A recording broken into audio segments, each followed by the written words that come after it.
Hello, I'm Anthony Capretta, your Medina County Auditor. We are here today in the Brunswick Area Television Studio to talk about the 2025 reappraisal that is taking place here in Medina County. With me are three key experts: John Cleminshaw, owner of John G. Cleminshaw Incorporated, Lake County Auditor Chris Galloway, and our own Director of Information and Strategy here at Medina County Auditor's Office, John Hunter. Let's begin by talking more in depth about what the reappraisal is and why it matters. John, can you explain to our viewers the appraisal process and your role? Yes, thanks, Tony. State law mandates that each of the 88 counties within the state of Ohio conduct a full reappraisal every 6 years. And this is a very large undertaking that entails a separate appraisal of each parcel of real property within the county, or as we would call it, real estate, essentially. And it is not exactly from scratch, but essentially we touch every property. We're looking at and inspecting those properties to ensure that all of the salient data, physical characteristics, and anything pertinent to the valuation of those properties is updated and is accurate. We also bring into play throughout the process, there's a lot of concurrent functions that occur throughout a reappraisal, but we bring into play the three accepted approaches to value and apply them where they are applicable. The end goal of any reappraisal is in what we call in the business equity. And what that basically means is treating everybody fairly and equitably. Reappraisals really are designed to make sure that every property owner is treated fairly in relation to their neighbor, so that we each pay our fair share for the local services that we've all come to rely upon and enjoy. Companies like ours get involved in the process because very few of the counties within the state have the personnel, both in terms of volume, but especially when it comes to experience and expertise to conduct the reappraisal. As I mentioned before, it's quite a big undertaking. In the case of Medina County, 85,000 parcels plus, Tony, right? Correct. That need to be appraised in a window of sometimes as short as 18 months. And I think it's also very important to point out, as I said at the top, this is a state mandated project, a state mandated process. And so this is not something that your local county auditor undertakes because it's something they want to do, but it's because state law actually mandates it. Absolutely. I think that's one of the reasons why, Tony, you were so insistent on upgrading our technology from just the computers to internal systems to the GIS system, and the key role that GIS had in making sure that we were able to complete the reappraisal on time and, as John had earlier stated, uniformly. How has the GIS technology system changed the game? So, Tony, that's a great question. So we use a combination of photography, aerial photography, to provide a map for companies like Mr. Cleminshaw's to not only be able to feet on the ground look at properties, but also look at in the office to do general review, to take a look at things. Medina County's GIS system we upgraded as requested by you to a better image quality, 3-inch spec on that. We also implemented a project with John on photography for the front of the houses, so people knew what the front of their houses looked like, and then also implemented a sketch technology because we didn't have a good baseline of what our inventory of housing stock was. We needed to get a better picture, so we used the technology in that aspect to take a look at what our physical cards that were drawn out and how they matched up to what actually the image of the house on the property was. And by doing that, we saw numerous discrepancies, buildings that weren't recorded, and that's just making our reappraisal more accurate and allowing some uniformity in the process. I would like to welcome Lake County Auditor Chris Galloway, who is Vice President of the County Auditors Association of Ohio, and who just finished his reappraisal in Lake County last year. Chris, is this the similar methodology you used in your reappraisal program last year? Tony, let me begin by saying it's fantastic to be here with you today talking about the technological changes that you've implemented here in Medina County. Those are big steps forward in making sure that your appraisal process is both fair and equitable for all the real property owners in Medina County. And I can tell you that that is the exact same process that we implemented in Lake County in 2024 for tax year 2025. We have approximately 114,000 parcels in Lake County, and we have to use the same methodology. We are going to look at aerial photography at a 3-inch level. Congratulations for bringing that standard up.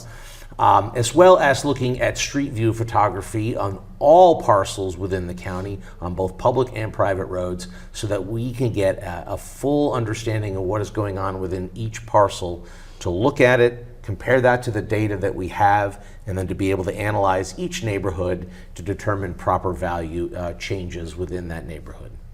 Chris, would you talk about the BOR informal process that you had? Yeah, and it's important for folks to understand that after the county has exhaustingly gone through analyzing every one of their parcels and trying to place a fair value onto that parcel, that folks do get an opportunity to dispute that, or if they have questions or additional data, to bring that to the auditor's office to say, hey, I think you may have erred in some way on my property, and here's information that I have, be it photographs, major repairs perhaps that need to be done, like say to a foundation, things that the auditor's office won't know, because unlike in a fee appraisal, the auditor's office is never going to go into your home, so there's certain things that we don't know. And so the informal process really gives the residents an opportunity to bring that forward to the auditor's office so that they can correct the record in terms of the data, and then look at that and see how that may affect value. Chris, just on the informal process, because we're just going to start and begin with that, but did you find that helped out with allowing the taxpayers to voice their concern or their questions about value before they had to enter the formal BOR process? Yeah, I think it's very, very helpful. We had about 3,400 appointments on our informal process, and a lot of that was folks coming forward with information that maybe we didn't have on their property, or to say, or to question, the value that was established, to meet with our staff, to talk with the appraisal team, and to understand how those values were arrived at. For a lot of folks that came to see us, it became more about that. They had questions of the appraisal team. They had questions of our auditor staff, and wanted to understand how those values were arrived at, how they were derived. So for the public, that's a really important process in terms of understanding all the work that's been done by your office and your appraisal consultants, to arrive at those values. And I think it's important to highlight something that Chris said a few minutes ago, which is the fact that we do not gain access to the interior of the properties. And that's really key, because you as the property owner have information sometimes that there's no way that we have any knowledge of.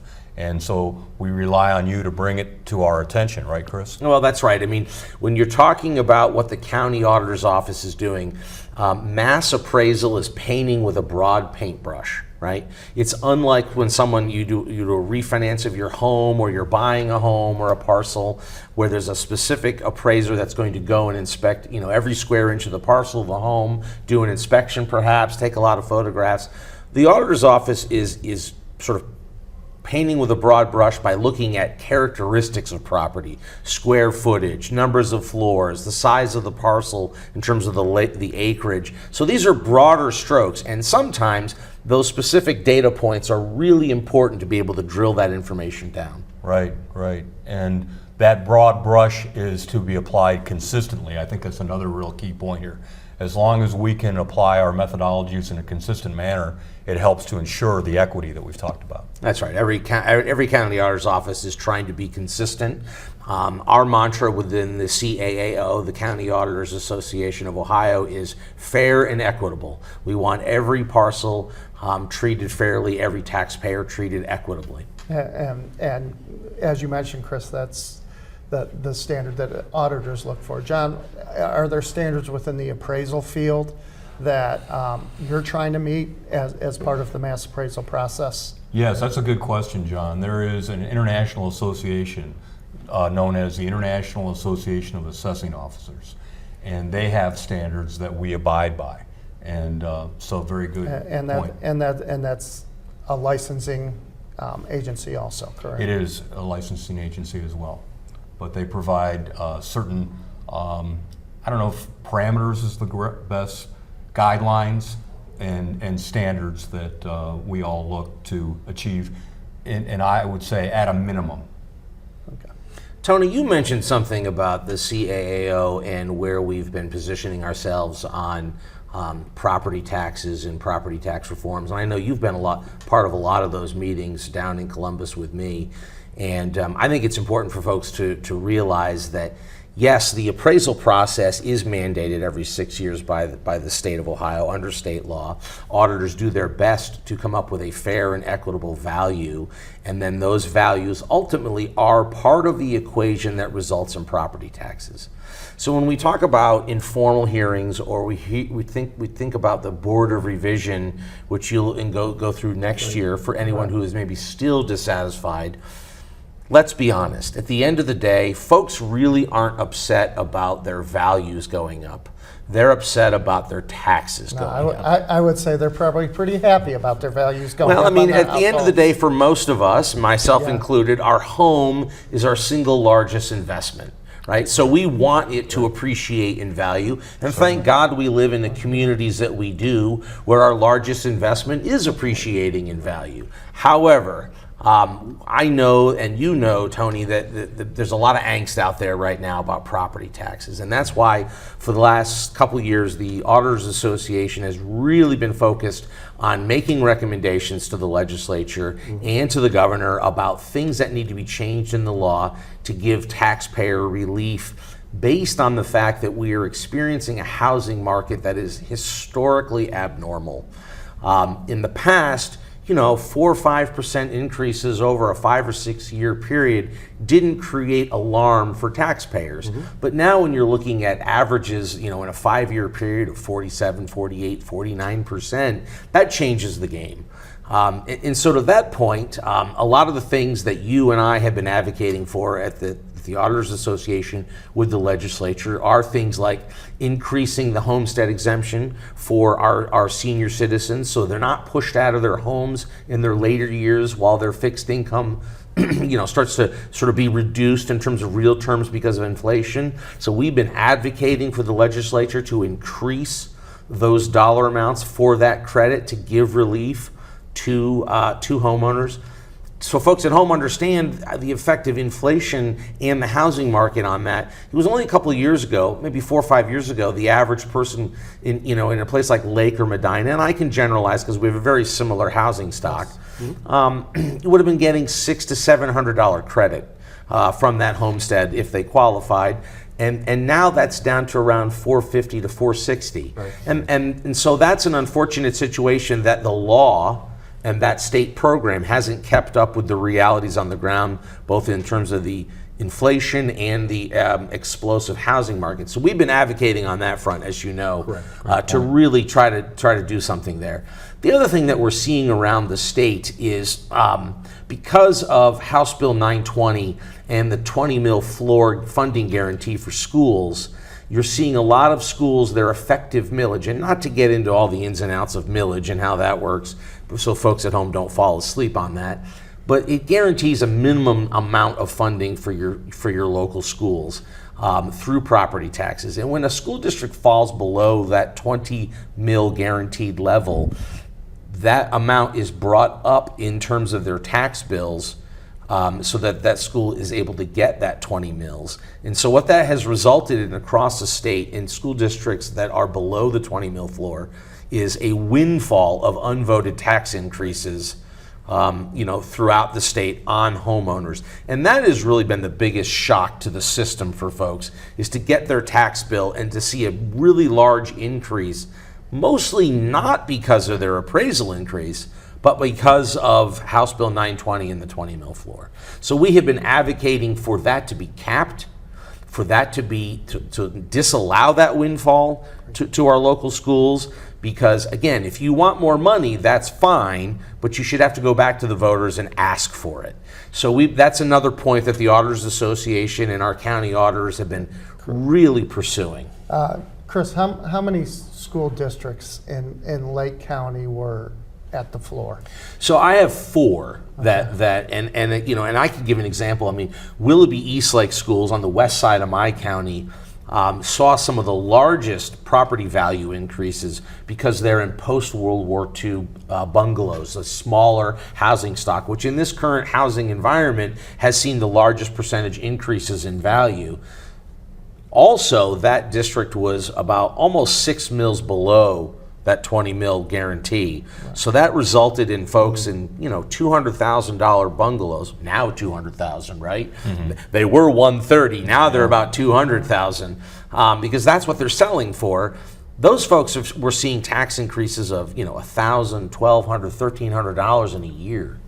Right? And that's really, really tough when you haven't budgeted for that. Mm-hmm. And I think it's important that folks know that we understand that.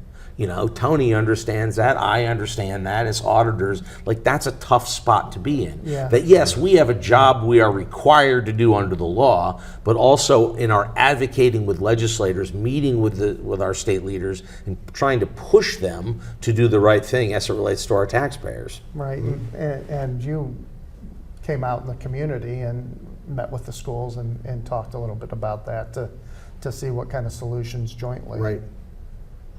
Yeah, so it's, we have been putting on a full court press in terms of the Auditors Association, in terms of looking for reforms that need to happen in the state of Ohio as it relates to property taxes.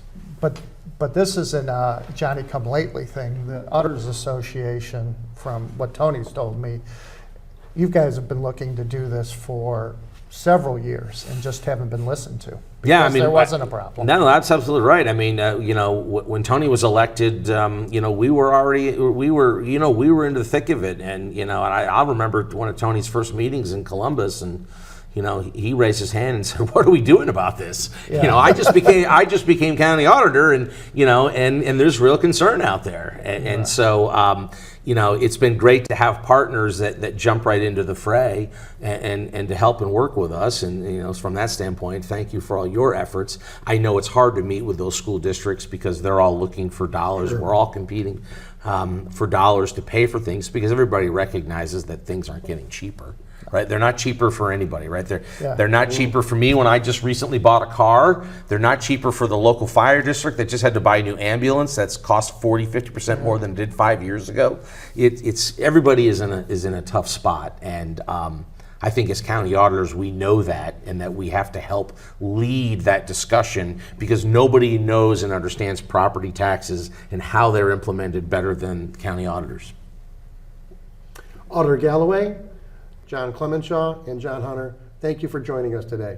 Thanks. We'll be right back. Okay.